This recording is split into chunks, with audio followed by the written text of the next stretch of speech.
Ngayong araw sa Primo Express, Reyna Filipinas, pasok nga ba sa banga ang bagong tahanan ng Miss Grand International Philippines?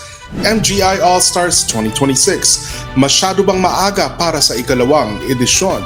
Trending sa pageantry, Brandon Espiritu under fire matapos ang kontrobersyal na pahayag tungkol sa pagiging half Filipino at pagrepresenta sa Pilipinas. Abangan ang pagsusuri ng aming pageant experts dito lamang sa Primo Express. Magandang araw, Contesera. Ako si Primo Sacramento at ito ang Primo Express, ang mabilis at masusing balita sa mundo ng pageantry. Dahil bawat balita ay may corona.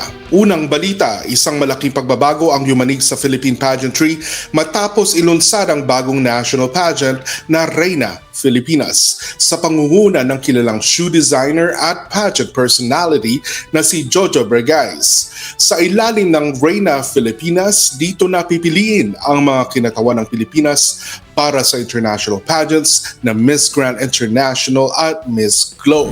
So I want Reyna Filipinas to be a pageant, to be a platform na kung saan kaya nilang abutin ang kanilang mga pangarap through their talent, through their beauty. Kaya kung makikita niyo yung logo namin, di ba, merong star kasi abot kamay mo ang stars. And here, you have the chance. So, yun ang core ng Reyna Filipinas for me. And I'm excited to meet the amazing ladies that will join the inaugural year of Reyna Filipinas. Marami ang nagulat sa pagbuo ng bagong organisasyon, lalo na't ilang taon ding naging bahagi ng ibang pageant systems ang mga prestigyosong titulong ito.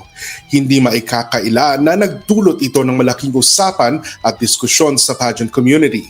May mga natuwa, may mga nagulat, at may mga nagtatanong kung paano nito mababago ang kasalukuyang landscape ng Philippine pageantry. Sa isang banda, may mga nagsasabing magandang pagkakataon ito upang magkaroon ng panibagong direksyon at sariwang pananaw sa paghahanda ng mga kandidata para sa international stage. Maaari rin itong magbigay ng mas maraming oportunidad sa mga aspirants na nais makilala at magkaroon ng pagkakataong magsuot ng Philippine sash. Ngunit mayroon ding mga nagtatanong kung magiging hamon ba para sa bagong organisasyon ang pagtatag ng sarili nitong identity sa gitna ng napakaraming national pageants sa bansa. Isa rin sa mga abangan ng mga fans kung paano mabubuo ang kanilang branding, selection process at kung anong klaseng queens ang kanilang ihahanda para sa Miss Grand International at Miss Globe. Sa kabila nito, marami rin ang umaasa na makadaragdag ang Reyna Filipinas sa patuloy na paglago ng Philippine pageantry.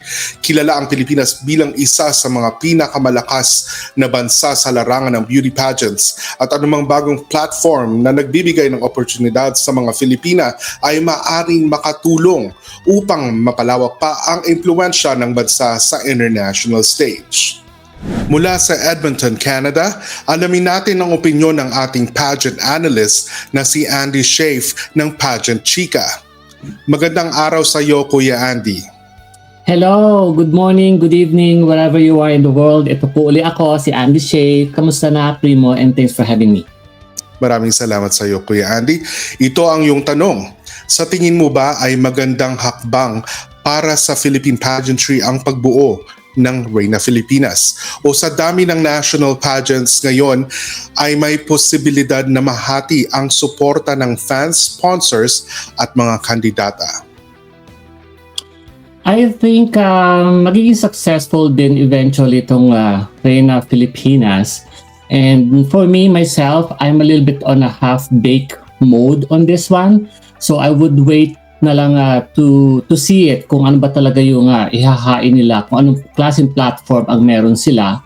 And then earlier today, nagkaroon ng press conference and then in-explain nila everything on how the Reyna Filipinas goes.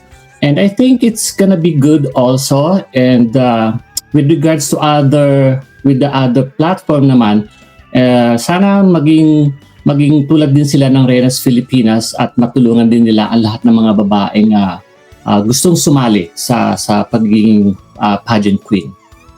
Kuya Andy, base sa unang impresyon mo sa Reyna Filipinas at sinabi mo nga na napanood mo yung press conference nila kanina, Ano ang dapat nilang gawin upang maiba ang kanilang organisasyon at maging competitive agad sa Philippine pageant industry?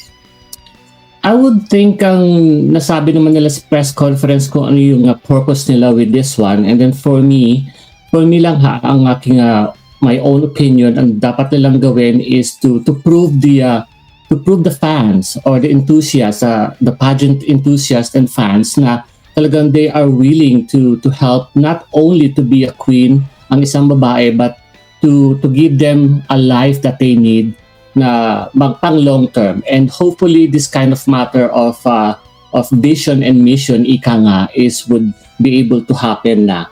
Kasi as we all know sa MGI naman with Papa Nawat is always the business side on how to make money for yourself only in a long term.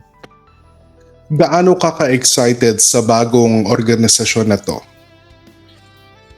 I am only about 75%, not that on a 100% kasi nga parang masyado na akong nadadamihan sa sa mga pageant ngayon, and katatapos lang ng MGI All-Stars, which is also a little bit of a question ako doon na anong klaseng gagawin to? Kailangan ko muna makita kung ano talaga ang meron sila, kung ano yung i-offer nila. Hindi yung bibigyan lang ako ng isang putahe na hindi ko alam kung anong lasa.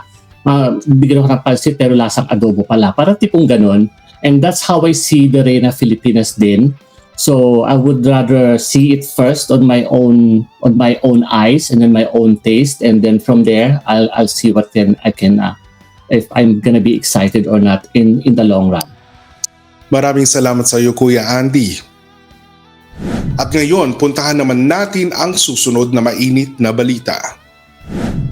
Nakataktang magkaroon ng ikalawang edisyon ng MGI All-Stars ngayong Disyembre 2026. Ang All-Stars concept ay nagbibigay ng pagkakataon sa mga dating title holders at pageant veterans na muling makipagkompetensya sa international stage. Pero ang tanong ng maraming pageant fans, masyado ba itong maaga? Kung matatandaan, sariwa pa sa isip ng fans ang unang All-Stars edition, may ilan na nagsasabing dapat ay gawing espesyal at bihirang event ito upang mapanatili ang excitement at prestige nito.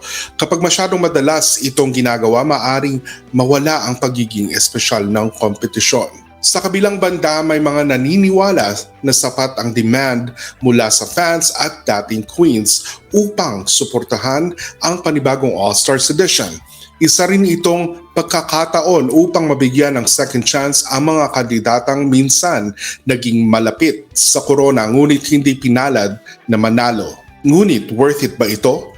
Para sa maraming pageant enthusiasts, sulit itong panoorin dahil muling makikita ang mga paboritong queens na maglaban-laban sa isang mataas na antas ng kompetisyon. Ngunit para sa iba, mahalagang mapanatili ang prestige at exclusivity ng All-Stars format upang hindi ito maging ordinaryong pageant lamang. Sa huling balita, isa namang usaping pinag-uusapan sa pageant community, umani ng matinding reaksyon online si Mr. Supranational Philippines 2024 Brandon Espiritu matapos ang kanyang viral social media comment tungkol sa papel ng mga tinatawag na halfies sa tagumpay ng Pilipinas sa pageantry.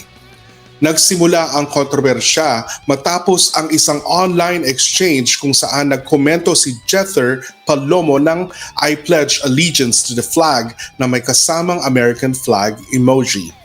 Mula rito ay nauwi ang diskusyon sa usapin ng Filipino identity, cultural connection at representasyon sa pageantry.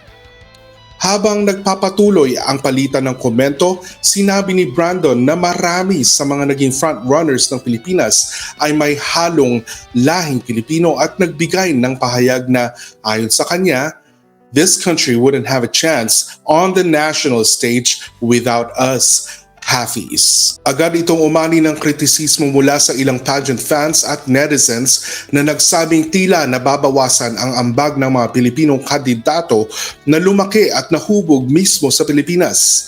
Samantala, may mga sumuporta naman kay Brandon at naniniwalang malaki rin ang naging kontribusyon ng Filipino diaspora sa tagumpay ng bansa sa international competitions. Kasunod ng backlash, naglabas ng public statement si Brandon kung saan inamin niyang naging impulsive ang kanyang naging tugon Humingi siya ng paumanhin sa mga nasaktan sa kanyang mga salita at nilinaw na hindi niya layunin na maliitin ang mga tagumpay ng mga Pilipino. Sa kanyang pahayag, sinabi niyang pinagmamalaki niya ang kanyang Filipino heritage at ang pagkakataong irepresenta ang Pilipinas. Binigyang diin din niya na iginagalang niya ang lahat ng nagdala ng bandera sa bansa sa international stage, maging sila man ay full Filipino or mixed Filipino o bahagi ng Filipino diaspora. Ngayon, matapos ang kanya paghingi ng paumanhin, nananatiling hati ang opinyon ng pageant community. Para sa ilan, sapat na ang kanya paghingi ng tawad. Para naman sa iba, nananatiling mahalagang pag-usapan ang mas malawak na isyu ng identity, culture at representasyon sa modernong pageantry. Makakapanayam natin muli ang pageant analyst na si Andy Schaaf ng Pageant Chika upang hingin ang kanyang opinyon. Kuya Andy, sa tingin mo ba naging makatarungan ang pahayag ni Brandon Espiritu tungkol sa papel ng mga half Filipinos sa tagumpay ng Philippine industry? I don't know if this is gonna be making him good in his career on what he said, but for me that is so very offensive, and hopefully doon sa mga halfies na who wants to go into pageant would be able to use that as a weapon, na dapat nilang kilalanin yung kanilang Filipino side of them para at least ma-immerse sila ng maayos sa culture at sa kultura ng Pilipino. At hindi lang to take advantage of the Philippine industry, Philippine pageant industry, as I would say, just like how it sound kung ano yung sinasabi ni Brandon Espiritu. And this is very offensive and disgraceful sa side ng mga Filipino, whether you are half or not. So for me, ako parang na-offend ako doon talaga. Hindi ko siya nagustuhan. It's really a bad pill to swallow na hindi ako dapat parang dapat lang akong tumahimik. Kinakailangan ko rin magsabi rin ng part ko kung bakit ko hindi nagustuhan yung sinabi niya. And of course, on the other side of the coin, we will see how he will defend on his side kung bakit niya sinabi yon. Diba? Sa tingin mo, Kuya Andy, marami bang madi-discourage na mga half Filipino na lumaki abroad upang sumali sa Philippine pageant systems dahil sa sinabi ni Brandon? I don't think na madi-discourage sila dito, but instead they would be able to ignite their Filipino side. Mas lalo silang magkakaroon ng encouragement for themselves to know their heritage of the Filipino. Kung ang ang nanay nila is Filipino or ang kanilang tatay is Filipino, wherever which way, just like any other halfies na sumasali sa pageantry. And as we all know, yung Miss Universe Philippines natin is half Filipino, half American siya.